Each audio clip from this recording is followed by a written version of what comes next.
ये audio book Veda Purana audio book द्वारा बनाया गया है। संक्षिप्त ब्रह्म पुराण। पूर्व काल की बात है।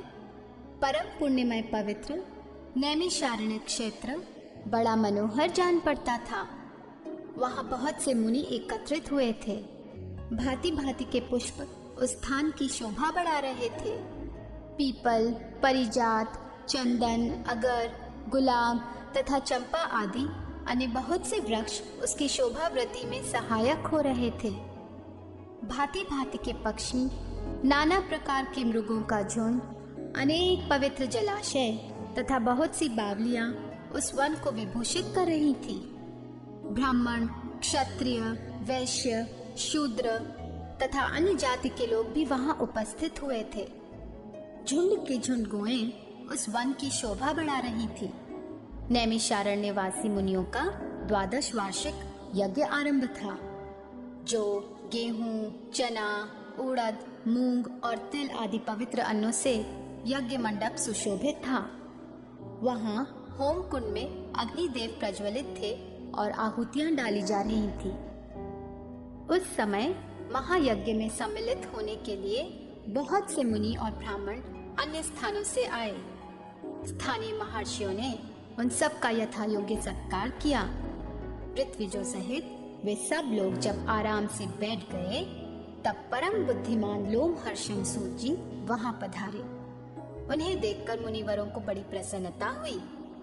उन सब ने उनका यथावत सत्कार किया। सूत जी भी उनके प्रति आदर का भाव प्रकट करके एक श्रेष्ठ आसन पर विराजमान हुए। उस समय सब ब्राह्मण सूत जी के साथ वार्तालाप करने लगे। बातचीत के अंत में सब ने व्यास शिष्य लोमहर्षण जी से अपना संदेह पूछा। मुनि बोले, साधु शिरोमणे, आप पुराण, तंत्र, छहों शास्त्र, इतिहास तथा देवताओं और दैत्यों के जन्म, कर्म एवं चरित्र सब जानते हैं। वेद शास्त्र, पुराण, महाभारत तथा मोक्ष शास्त्र में कोई भी ऐसी बात नहीं है जो आपको ज्ञात न हो। महामते, आप सर्वज्ञ हैं, अतः हम आपसे कुछ प्रश्नों के उत्तर सुनना चाहते हैं। बताइए, यह समस्त जगत कैसे उत्पन्न हुआ? भविष्य में इसकी क्या दशा होगी? स्थावर जंगम रूप संसार सृष्टि से पहले कहाँ लीन था और अब फिर कहाँ लीन होगा? लोमहर्षण जी ने कहा, जो निर्विकार, शुद्ध, नित्य परमात्मा तथा एक रूप और सर्व विजयी हैं, उन भगवान विष्णु को नमस्कार है। जो ब्रह्मा, विष्णु और शिव रूप से जगत की उत्पत्ति, पालन तथा संहार करने वाले हैं, जो भक्तों को संसार सागर से तारने वाले हैं, उन भगवान को प्रणाम है। जो एक होकर भी अनेक रूप धारण करते हैं, स्थूल और सूक्ष्म सब जिनके ही स्वरूप हैं, जो अव्यक्त और व्यक्त रूप तथा मोक्ष के हेतु हैं, उन भगवान विष्णु को नमस्कार है।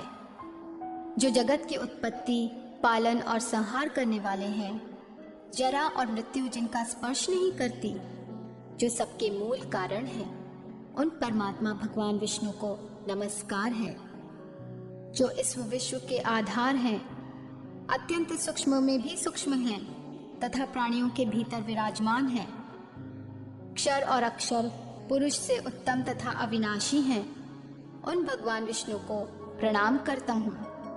जो वास्तव में अत्यंत निर्मल ज्ञान स्वरूप है, किंतु अज्ञानवश नाना पदार्थों के रूप में प्रतीत हो रहे हैं, जो विश्व की सृष्टि और पालन में समर्थ एवं उसका संहार करने वाले हैं, सर्वज्ञ हैं, जगत के अधीश्वर हैं, जिनके जन्म और विनाश नहीं होते, जो अव्यय, आदि, अत्यंत सूक्ष्म तथा विश्वेश्वर हैं, उन श्री हरि तथा ब्रह्मा आदि देवताओं को मैं प्रणाम करता हूँ। तत्पश्चात इतिहास पुराणों के ज्ञाता, वेद वेदांगों के पारंगत विद्वान, संपूर्ण शास्त्र के तत्वज्ञ पराशर नंदन भगवान व्यास को, जो मेरे गुरुदेव हैं, प्रणाम करके मैं वेद के तुल्य माननीय पुराण का वर्णन करूंगा। पूर्व काल में दक्ष आदि श्रेष्ठ मुनियों के पूछने पर कमल योनि भगवान ब्रह्मा जी ने जो कथा सुनाई थी, वही पापनाशिनी कथा मैं इस समय कहूंगा। मेरी वह कथा बहुत ही विचित्र और अनेक अर्थों वाली होगी। उसमें श्रुतियों के अर्थ का विस्तार होगा। जो इस कथा को सदा अपने हृदय में धारण करेगा अथवा निरंतर सुनेगा, वह अपनी वंश परंपरा को कायम रखते हुए सर्वलोक में प्रतिष्ठित होगा। जो नित्य सत्स्वरूप तथा कारणभूत अव्यक्त प्रकृति है, उसी को प्रधान कहते हैं। उसी से पुरुष ने इस विश्व का निर्माण किया है। मुनिवरों, अमित तेजस्वी ब्रह्मा जी को ही पुरुष समझो। वे समस्त प्राणियों की सृष्टि करने वाले तथा भगवान नारायण के आश्रित हैं। प्रकृति से महातत्व, महातत्व से अहंकार तथा अहंकार से सबसे सूक्ष्म भूत उत्पन्न हुए। भूतों के जो भेद हैं, वे भी उन सूक्ष्म भूतों से ही प्रकट हुए हैं। यह सनातन सर्ग है। तदंतर स्वयंभू भगवान नारायण ने नाना प्रकार की प्रजा उत्पन्न करने की इच्छा से सबसे पहले जल की सृष्टि की। फिर जल से अपनी शक्ति का आधान किया।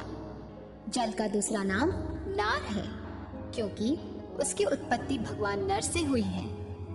वह जल पूर्व काल में भगवान का निवास स्थान हुआ, इसीलिए वे नारायण कहलाते हैं। भगवान ने जो जल में अपनी शक्ति का आधान किया है, उससे एक बहुत ही विशाल सुवर्णमय अंड प्रकट हुआ। उसी में स्वयंभू ब्रह्मा जी उत्पन्न हुए।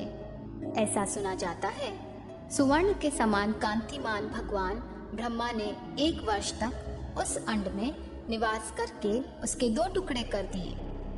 फिर एक टुकड़े से भूलोक बनाया और दूसरे से भूलोक। उन दोनों के बीच में आकाश रखा। जल के ऊपर तैरती हुई पृथ्वी को स्थापित किया। फिर 10 दिशाएं निश्चित की। साथ ही काल, मन, वाणी, काम, क्रोध और रति की सृष्टि की। इन भावों के अनुरूप सृष्टि करने की इच्छा से ब्रह्मा जी ने 7 प्रजापतियों को अपने मन से उत्पन्न किया।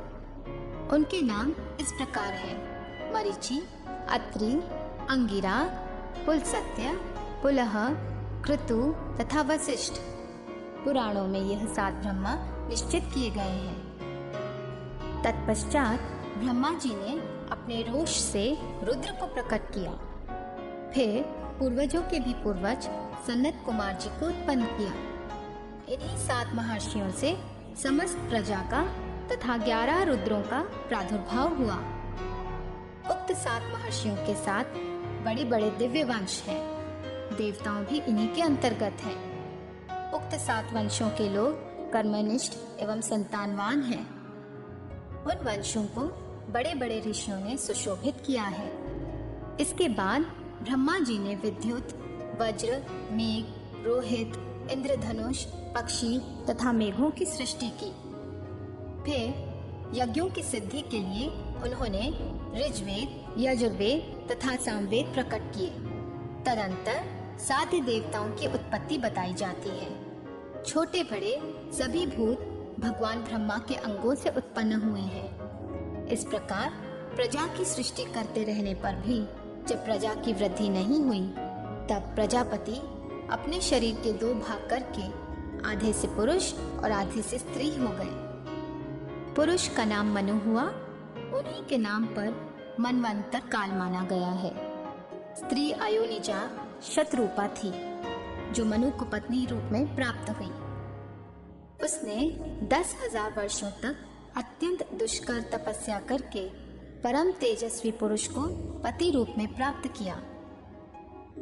वे ही पुरुष स्वयंभव मनु कहे गए। उनका मनवंतर काल 71 चतुर्युगी का बताया जाता है। शतरूपा ने वैराज पुरुष के अंश से वीर, प्रियव्रत तथा उत्तानपाद नामक पुत्र उत्पन्न किए। वीर से काम्या नामक श्रेष्ठ कन्या उत्पन्न हुई, जो कदर्म प्रजापति की धर्मपत्नी हुई। काम्या के गर्भ से 4 पुत्र उत्पन्न हुए: सम्राट, कृषि, विराट और प्रभु। प्रजापति अत्रि ने राजा उत्तानपाद को गोद ले लिया। प्रजापति उत्तानपाद ने अपनी पत्नी श्रुनुता के गर्भ से ध्रुव, कीर्तिमान, आयुष्मान तथा वसु ये 4 पुत्र उत्पन्न किए। ध्रुव से उनकी पत्नी शंभु ने शिलिष्टि और भव्य इन 2 पुत्रों को जन्म दिया। शिलिष्टि की उसकी पत्नी सुछाया के गर्भ से रिपु, रिपुंजय, वीर, व्रकल और व्रकतेजा ये 5 पुत्र उत्पन्न किए। रिपु से बृहति ने चक्षुष नाम के तेजस्वी पुरुष को जन्म दिया। चक्षुष के उनकी पत्नी पुष्कारिणी से जो महात्मा प्रजापति वीरण की कन्या थी चाक्षुष मनु उत्पन्न हुए। चाक्षुष मनु से वैराज प्रजापति की कन्या नडवला के गर्भ से 10 महाबली पुत्र हुए, जिनके नाम इस प्रकार हैं: कुत्स, पुरु, शतघ्न, तपस्वी, सत्यवाक, कवि, अग्निशुभ, अतिरात्र, सुगम्न तथा अभिमन्यु। पुरुष से आग्रेय ने अंग, सुमना, स्वाति, कृतु, अंगिरा तथा मय ये 6 पुत्र उत्पन्न किए। अंग से सुनीता ने वेन नामक एक पुत्र पैदा किया। वेन के अत्याचार से ऋषियों को बड़ा क्रोध हुआ, अतः प्रजाजनों की रक्षा के लिए उन्होंने उसके दाहिने हाथ का मंथन किया। उससे महाराज पृथु प्रकट हुए।